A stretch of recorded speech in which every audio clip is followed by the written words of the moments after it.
Okay, this is the speaking test of the International English Language Testing System taking place on Thursday the 6th of August. Center number DDE 120 and the candidate is Sarah Odema. The candidate number is 013134458. The examiner is Samson Sees. Examiner number 443533. Good afternoon. Good afternoon. My name is Samson. Would you please tell me your full name? My name is Sarah Odema. Thank you. And may I see your identification, Sure. please? Thank you. In the first part of the exam, I will ask you some personal questions. Are you a student or do you work now? Presently, I am working as a teacher. Okay. And why did you choose this job? I chose to become a teacher because I felt like teaching is part of me.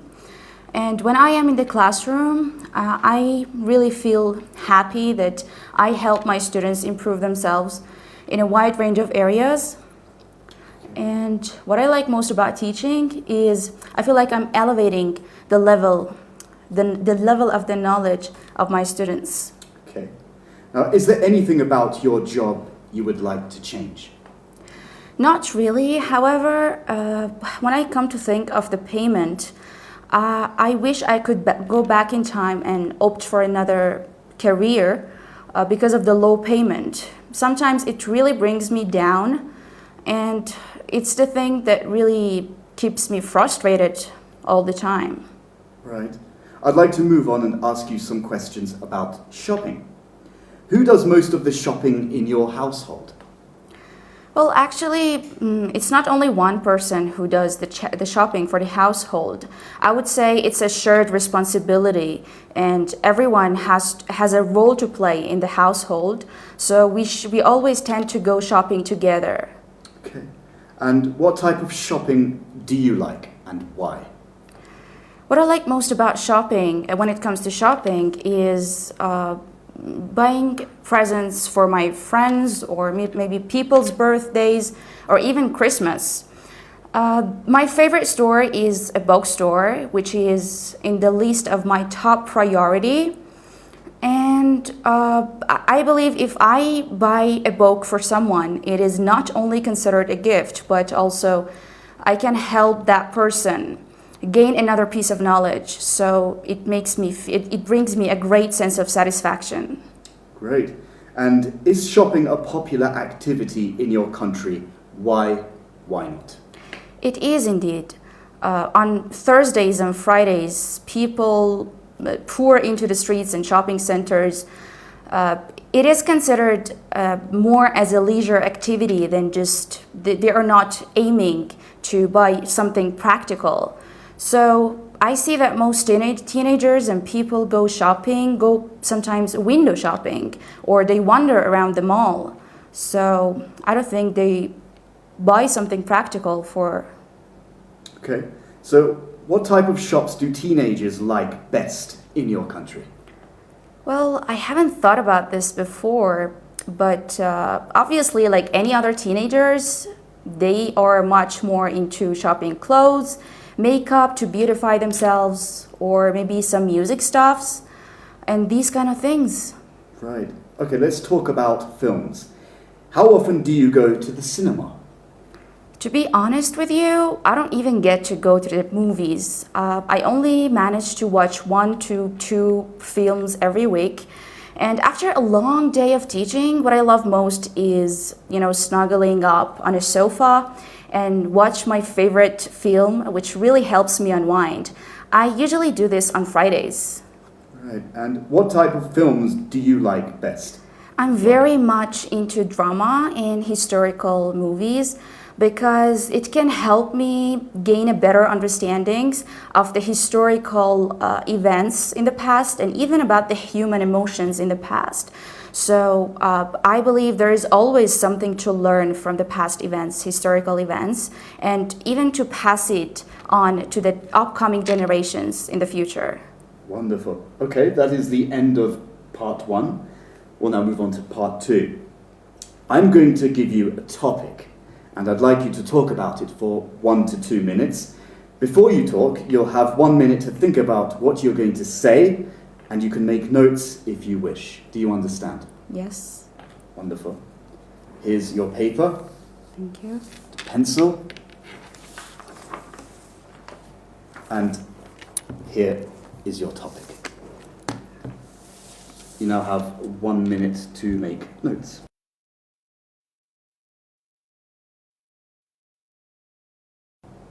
Okay, you will now have 2 minutes to speak about your topic. Don't worry if the time is over. I will stop you after the 2 minutes. You may start speaking now. I would like to talk about the time after when I graduated from high school. It was at the peak of summer when I had to study really hard for the senior grade of high school. On that year, I had to sacrifice everything and give up on all the joys and to somehow step out of my comfort zone. Despite all of this, I managed to keep a high spirit because I knew that this would end very quickly, and on top of all that, this would mark a significant milestone on that year.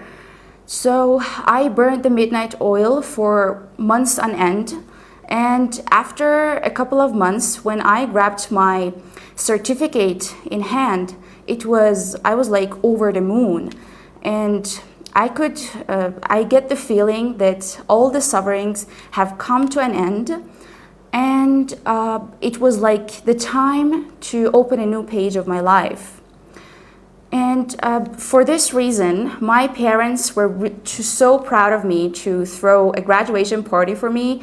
And to move on more to the details, I can say that this party was only a dinner party, which only included my own family and some of my friends. My parents invited a musical band to perform my favorite songs, and we all had a blast together on that night. And at the end, everyone congratulated me and wished me a successful college year ahead. And I was really proud of myself on that night, which marked an indelible moment for me that I will treasure forever, I think. And I am really looking forward for the college life in the future. Thank you very much. That is the end of part 2. 2 minutes is over. I will take your papers back now. Thank you very much. And the paper you have there, the topic, thank you. We'll now move on to part 3. So we've been talking about an important event in your life, and I'd now like to ask you some questions related to this. Here we go. What days are important in your country? The majority of our population are Muslims, and that is why Muslims tend to celebrate Eids and as a national festival, and it's like a huge celebration. They sometimes pay and repay a visit to one another, and sometimes they buy some new clothes and they cook some special cuisines on that day, and it is considered a happy moment on that day. Wow, and why is it important to have national celebrations?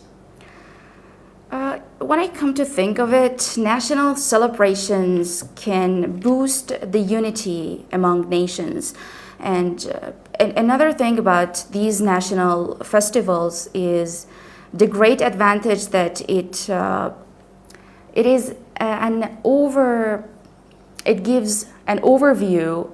reflects an overview of the attitude of gratitude and enjoying every thing that we own, everything we have, instead of the things that we don't or that we want in the future. So it's a great moment to be grateful for what we have. And how is the way your national celebrations are celebrated now different from the way they were celebrated in the past? Actually, I am not very into the celebrations that have happened, that people used to have in the past. But about today, I think people tend to care a lot more about some private parties that people in the past didn't used to have. It's something that people in the past, I think, used to celebrate more indoors, whereas today people are celebrating outdoors with their friends. Like teenagers, they are, more reluctant than ever to celebrate these national festivals with their family members or relatives. They like to have their own independent lives and enjoy themselves independently. Okay, and are there any celebrations from other countries that you celebrate in your country? Absolutely. Recently, we can easily see that people are celebrating some celebrations that are not part of their culture. Like, for example, Valentine's Day or the Halloween's Day. They are not part of our culture. And despite all of this, they are celebrating it at a large scale.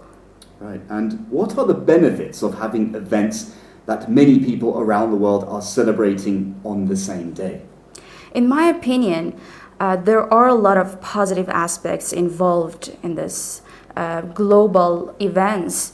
It reminds us of the fact that we are all the people around the world are humans, and we all have the same values, no matter what race, religion, entity, or no matter who we are. We are all sharing this world together to celebrate together.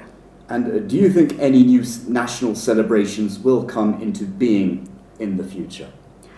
It's a good question. I would say yes, because we have seen so many celebrations that have been added to our daily lives through history. And the future is not an exception. We can expect any new festival to be added in the future. Okay, thank you very much. That is the end of the speaking test. Everything is spot on. Your use of grammar is very much like a native speaker. The way you use it and your vocabulary is absolutely, that is spot on too. I like the way you use it. Your use of vocabulary is very wide. It's got a great variety. And I would definitely say that you're a band 9 because you're ticking all the boxes that the examiners want in this IELTS speaking test. I mean, when you had these, you had a few pauses in between, but that's what a native speaker would do. They would pause in between and obviously move on to the rest of their story because you were thinking about your story. You were not looking for a new choice of words or any idioms which you were using naturally in some of your answers. You use them exactly where they were supposed to be used. You weren't using too much of them because we get this a lot, especially over here. We have a lot of examiners saying the more idioms you use, the better. That's going to give you points. That's not the case at all. The examiner doesn't want to see someone talking more complicated. They want to see that you're natural. That's why we call it coherence. Coherence is your natural way of speaking, to be something close to a native speaker, being fluent. Mm-hmm. And your pronunciations are all absolutely perfect, 100% spot on.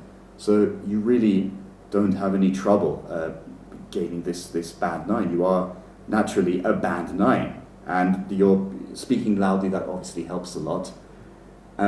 If I was going to tell you to be any better than you are now, make any improvements for this test, I would say just speak slightly slower to just to keep eye of the time or think about the time, because obviously you have 2 minutes to speak in part 2, and part 3 there are questions, but if you answer these questions too fast, then you're going to obviously limit yourself, and it's just better maybe to stick to the first 3 answers and think what you're going to say more, just elaborate on it more. That's all you have to do. I mean, I wouldn't say go after more vocabulary. I wouldn't say work on your grammar, because they're all spot on, they're all perfect, and you're very articulate. You're very completely crisp, understandable. And is there any questions you'd like to ask? No, thank you. About the coherence and the fluency, was it fine? The fluency, that's what I was saying, fluency was absolutely spot on. I mean, that was something very impressive and close to what any native speaker would do. And the pauses are just topic related, they're not at all language related from what I'm looking at. They're all in place. Your pronunciations are perfect. Your use of vocabulary was very impressive, because that's obviously going to be examined too. And when you have this wide range of vocabulary, you're going to have less self-repetition, which you absolutely did not have.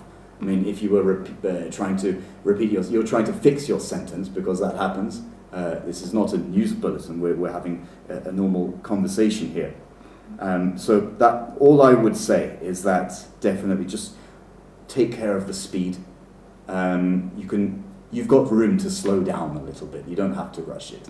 It's not a race. It's just a conversation split up into 3 parts.